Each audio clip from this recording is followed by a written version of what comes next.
Hello everybody. Let's talk for a second about the shift Halo semuanya, mari kita bicara sebentar tentang perubahan yang sedang kita alami, bukan hanya dalam politik dunia, tetapi juga dalam cara kita mengingat 30 tahun terakhir.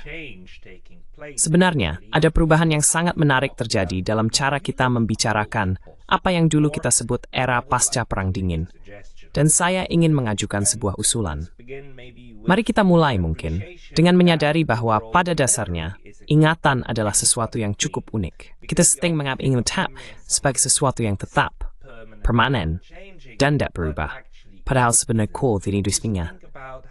Coba perkecilkan empati bahwa mengucapkan mengingat dekat-dekat sebelumnya. Tiba besar, mesti berprestasi. turned into the First World War and the post-war years of the 19th. Dan tahun-tahun setelah perang pada 1920-an dan 1930-an menjadi periode antar perang. Jadi peristiwa, terutama peristiwa kekerasan, seringkali membingkai ulang apa yang terjadi sebelumnya. Hal yang sama juga terjadi pada apa yang kita sebut sebagai periode pasca Perang Dingin.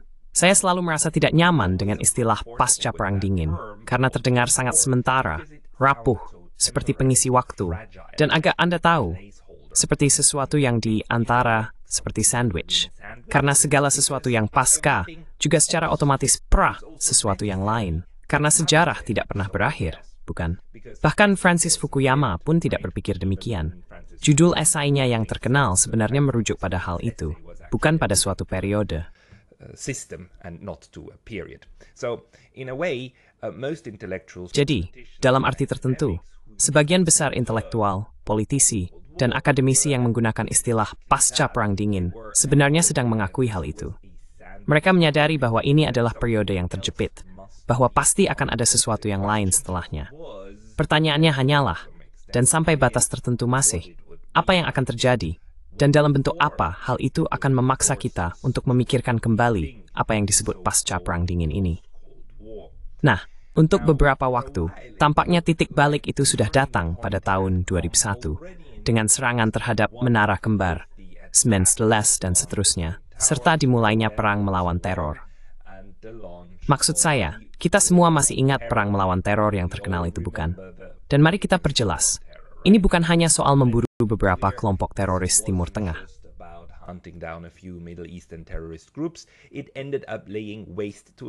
Akhirnya, seluruh wilayah, sebagian besar Asia Barat dan Afrika Utara, hancur lebur. Saya bahkan mungkin tidak perlu menyebutkannya satu persatu di sini, tapi Irak, Suriah, Lebanon, Libya, Somalia, Sudan, dan tentu saja apapun yang tersisa dari Palestina. Dan bahkan bagian itu saat ini sedang dihancurkan, sedang dimusnahkan. Namun, meskipun begitu, orang-orang masih terus menggunakan label pasca Perang Dingin. Dan jika kita melihat ke belakang sekarang, alasannya juga jelas. Karena sebesar apapun perang melawan teror itu, sebenarnya perang tersebut tidak bersifat sistemik. Ya, perang itu membentuk kebijakan luar negeri. Ya, perang itu menghabiskan sumber daya dan perhatian. Tapi perang itu tidak mengatur ulang politik dunia. Perang itu tidak menciptakan arsitektur baru dalam hubungan internasional. Perang itu tidak pernah berada pada skala perubahan sistemik yang sesungguhnya.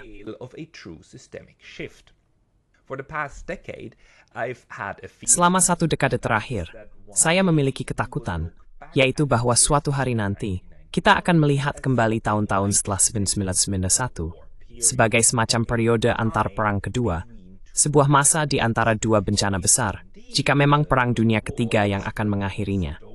Dan beberapa ahli sudah mulai mengatakan hal itu. Dmitry Trenin misalnya, berpendapat bahwa kita sebenarnya sudah berada di Perang Dunia Ketiga.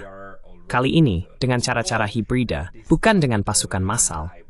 Dan bahwa beberapa bagian dari perang itu akan bersifat dingin, sementara yang lain akan panas, serta akan berlangsung dalam periode yang panjang, tetapi tetap membutuhkan upaya perang total, terutama dari Rusia. Sementara itu, ada juga yang lebih suka menyebut apa yang sedang terjadi saat ini sebagai Perang Dingin Kedua, terutama sejak operasi militer khusus Rusia di Ukraina dimulai.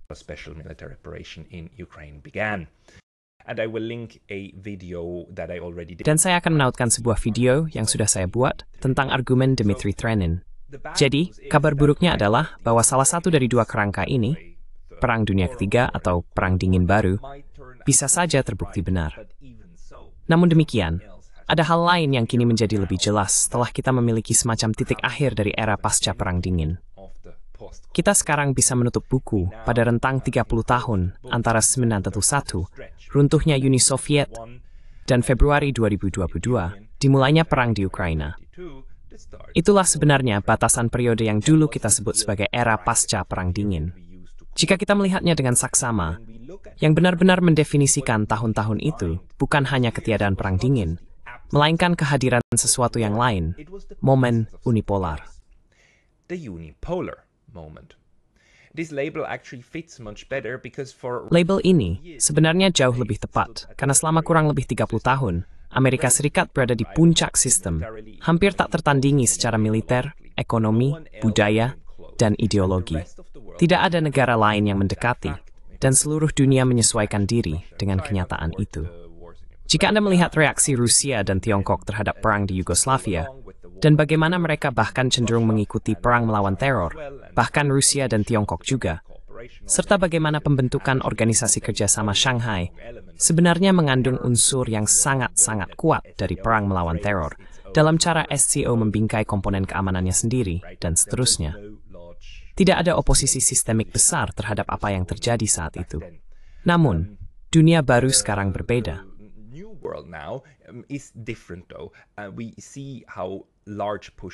Kita melihat bagaimana penolakan besar datang dari global selatan, dari Tiongkok, dari Rusia, dan bagaimana Barat kini tidak lagi mampu memaksakan kerangka berpikirnya tentang apa itu politik dunia dan bagaimana seharusnya diatur. Tentu saja, para ilmuwan realis telah memperingatkan kita selama bertahun-tahun bahwa unipolaritas tidak pernah bertahan lama. Kekuatan akan menarik kekuatan tandingan, dan pada akhirnya, para pesaing akan muncul. John Mearsheimer, khususnya, membangun kariernya dengan menunjukkan logika tragis dari politik kekuatan besar. Dan benar saja, ia terbukti benar. Tiongkok bangkit, Rusia pulih, dan aktor lain, India, Iran, Turki, Brasil, mulai menempuh jalannya sendiri. Pada tahun 2022, tidak bisa disangkal lagi bahwa momen unipolar dengan konsentrasi kekuatan demokratis di Barat, terutama di Washington, telah berakhir.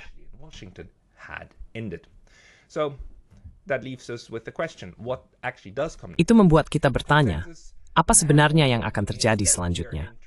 Konsensus yang kini terbentuk adalah bahwa kita sedang memasuki dunia multipolar, atau seperti yang dikatakan diplomat Amerika Chas Freeman, tatanan multinodal.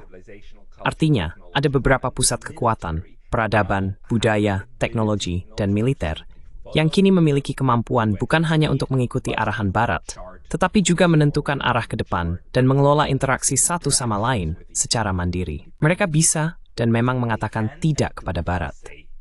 Jika kita melihat dari sudut pandang yang lebih luas, gambaran ini menjadi semakin jelas. Dalam hanya 3 generasi, kita sebenarnya telah mengalami bipolaritas Perang Dingin, unipolaritas pasca Perang Dingin, yang sekarang kita sebut sebagai momen unipolar menurut saya, dan multipolaritas saat ini. Jadi, mengapa penting untuk membingkai ulang era pasca Perang Dingin sebagai momen unipolar?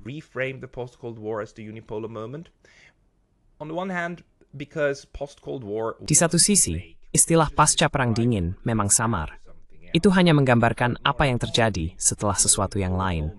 Namun yang lebih penting, istilah momen unipolar memberitahu kita tentang apa sebenarnya masa itu, dan juga membuka pertanyaan tentang apa yang akan terjadi selanjutnya. Jika kita bersikeras menyebut periode saat ini sebagai Perang Dingin kedua, atau masa antar perang kedua, kita hampir pasti akan mengulangi tragedi-tragedi tersebut. Namun, jika kita melihat 30 tahun terakhir sebagai momen unipolar, maka masa depan masih belum tertulis. Mungkin tidak harus menjadi Perang Dunia Ketiga. Mungkin tidak harus menjadi Perang Dunia Kedua.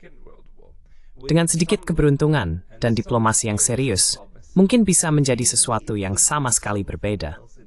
Mungkin dengan sedikit keberuntungan, bahkan bisa menjadi sistem konser baru, sebuah keseimbangan kekuatan global yang menghindari bencana.